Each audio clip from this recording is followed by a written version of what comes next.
In Outlander Season 7, Episode 15, Roger made a choice that earned him a lot of criticism, but in the end he prevented the show from having a repulsive book moment. This is one instance where the Starz TV series deviates from Diana Gabaldon's novels, but in this instance it was for the better. The story of Roger and Buck in 1739 took a different turn because of the slight shift in Roger's decision-making. Indeed, in this Outlander episode, Buck was quite upset with Roger over it. But as a result, the character's tale in Season 7 ended in a far more touching manner. Earlier, in Season 7 of Outlander, Roger and Buck traveled back in time to find Jemmy, who had been kidnapped by Rob Cameron. Their journey to the 18th century was far from a waste of time, even though they were unaware that Rob had never really led Jem through the stones. As it happens, Buck and Roger had a significant destiny in the past. By forcing his parents to meet, Buck effectively guaranteed his own and his descendants' existence, while Roger had to save his father Jeremiah and send him back to his own time. But it isn't until Outlander Season 7, Episode 15 that he learns they are his parents.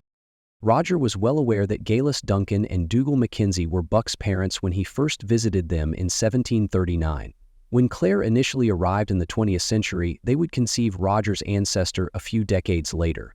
But the baby was reared by a different family because Galis was arrested while pregnant and put to death after Buck was born. Upon meeting Galis and later Dougal, Buck was unaware that they were his relatives because he had no knowledge who his parents were. In Outlander Season 7, Roger had the opportunity to tell him as much after they left Galis' house, but he decided not to. In Outlander Season 7, Episode 15, Roger eventually revealed Buck's parents' identity, which infuriated the latter man. Roger had cheated him out of what had been his sole opportunity to meet them. Roger's only justification for keeping his secret was that he was concerned that Buck, being aware of this, may unintentionally alter the course of events, thereby preventing the existence of Buck, Roger, Jem, or anybody else in their line. Given that Roger has repeatedly witnessed proof that history cannot be altered, only guaranteed, this is a rather weak defense. Nevertheless, the plot benefited from Roger's secret. In the Outlander novels, Roger didn't conceal this for very long. Buck was able to meet his parents and was fully aware of their identities, having learned their identities much earlier. This isn't what author Diana Gabaldon had in mind, even though it seems like a touching moment. Rather, Buck used his first encounter with his mother to his advantage by feeling her up.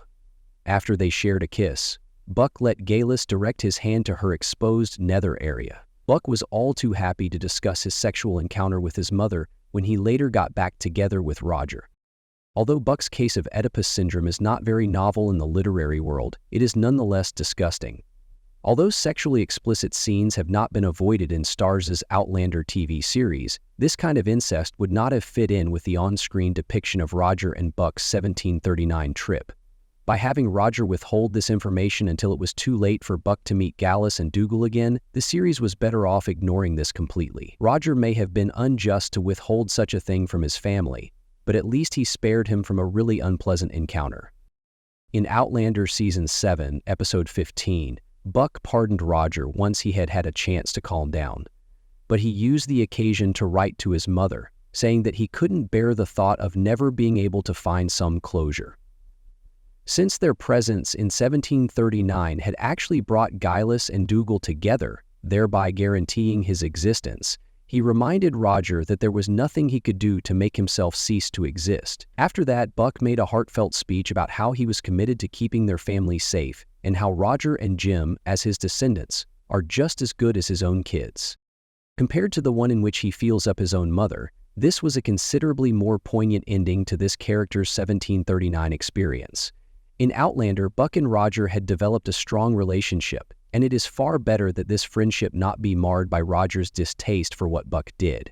This is an exception to the general rule that major book revisions are not recommended. Buck's plot worked well in the Outlander novels, although uncomfortably, but the on-screen adaptation did a much better job of going in a different direction, and it was all because of Roger's major secret. Thank you for watching. Please subscribe.